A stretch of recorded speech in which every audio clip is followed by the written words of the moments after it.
बहुत समय की बात है। दीपावली का दिन था। जंगल के सभी पक्षियों ने अपने घर के बाहर सजावट किया हुआ था। उन्होंने दिए भी जलाए थे, पर उनमें से एक घर बहुत सूना था।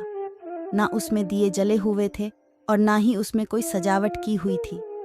उस घर के सामने एक प्यारी सी चिट्ठिया बहुत ही उदास बैठी हुई थी। तभी उधर से एक बाबा गुजरते हैं।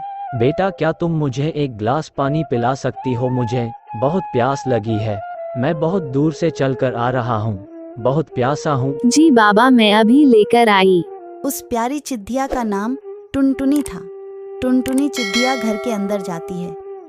तभी वो बाबा देखते हैं कि जंगल के सभी पंछियों के घर जगमगा रहे हैं, पर ये घर बहुत ही सूना है। यहाँ कोई भी दीप नहीं जला है। तभी वहाँ टुनटुनी चिट्ठिया एक गिलास पानी लेकर आती है। बाबा खुशी खुशी पानी पीते हैं और पानी पीकर टुनटुनी से कहते हैं, अरे बिटिया, आज क्या बात है? तू इतनी उदास क्यों है? आज तो खुशियों का माहौल है, सभी के घर दियों से जगमगा रहे हैं, पर तुम्हारे घर तो एक भी दिए नहीं जले हैं। क्या बात है बिटिया, क्या परेशानी है? कुछ परेशानी हो तो बताओ। बाबा, मैं बहुत गरीब हूँ, मेरे पिताजी भी नहीं हैं। बस एक माँ है जो सारा दिन दूसरे के घरों में काम करती है, तब जाकर हमें 2 वक्त की रोटी नसीब होती है। पैसे की कमी होने की वजह से मैं स्कूल को पढ़ने तक नहीं जा पाती। अब तुम ही बताओ भला, इस गरीबी में हम दिवाली का त्योहार कैसे मना सकते हैं? अरे बिटिया, तू गरीब है तो क्या हुआ? तू एक नेक दिल की चिड़िया है। मैं तुम्हारे संस्कारों से बहुत प्रसन्न हुआ और आज दिवाली के दिन मैं तुम्हें एक उपहार देता हूँ। इतना बोलकर वो बाबा जी टुनटुनी चिट्ठिया को एक जादुई दिया देते हैं। दिए में से बहुत तेज रोशनी निकल रही थी। दिया देते हुए वो बाबा टुनटुनी से कहते हैं, बिटिया, यह एक जादुई दिया है। ये तुम्हारी हर एक इच्छा को पूरी करेगा। पर एक बात का ध्यान रखना, जब तुम इस जादुई दिया से कुछ मांगना तो बाहर वाला इसे ना देखे। अगर कोई बाहर वाला तुम्हें इससे मांगते कुछ देख लेता है तो इसकी जादुई शक्तियाँ गायब हो जाएंगी। इतना बोलकर वो बाबा भी गायब हो जाते हैं।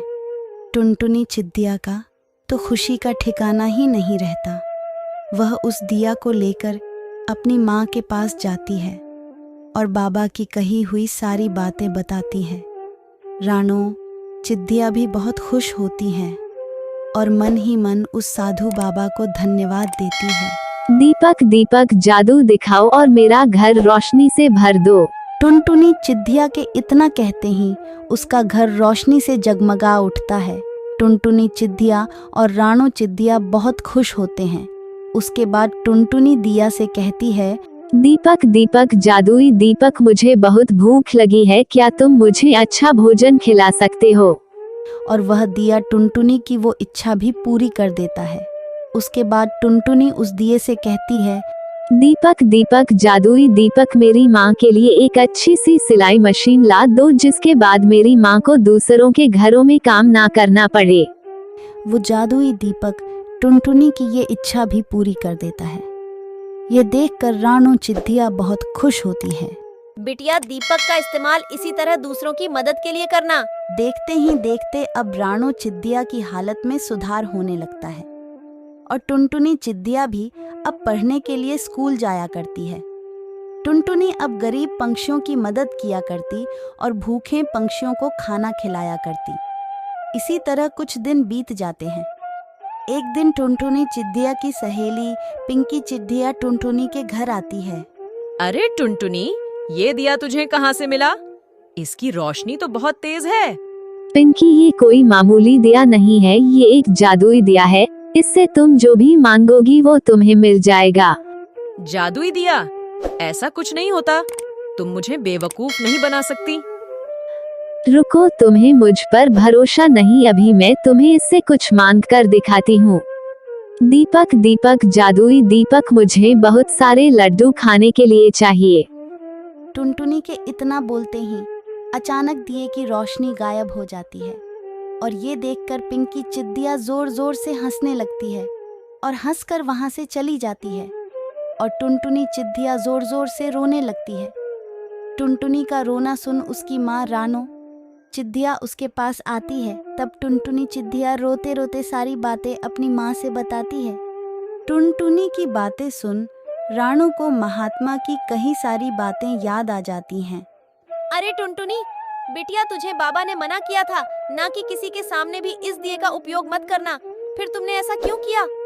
सच्चे दिल से बाबा को याद करो, बाबा तुम्हारी मदद अवश्य करेंगे। टुनटुनी चिद्दिया उस दिए के सामने बाबा को मन ही मन याद करती है और कहती है, बाबा मुझे माफ कर दो, अब मैं दिए का प्रयोग दिखावा के लिए नहीं करूंगी। टुनटुनी के इतना कहते ही साधु बाबा वहाँ प्रकट हो जाते हैं और टुनटुनी से कहते हैं, बिटिया मैंने तुम्हें पहले ही कहा था, लेकिन तुमने दिखावा के चक्कर में मेरी सारी बातें भुला दिया। बाबा मुझे माफ कर दीजिए, आगे से मैं ऐसी गलती कभी नहीं करूंगी। साधु बाबा टुनटुनी को माफ कर देते हैं और दिए की खोई हुई रोशनी फिर से वापस कर देते हैं और उससे शपथ लेते हैं कि वह आगे से इसका प्रयोग दिखावे के लिए नहीं करेगी, बल्कि दूसरों की मदद के लिए करेगी। इतना बोलकर बाबा जी वहाँ से गायब हो जाते हैं। अब टुनटुनी अपनी माँ रानो और उस जादुई दीपक के साथ खुशी खुशी रहने लगती हैं।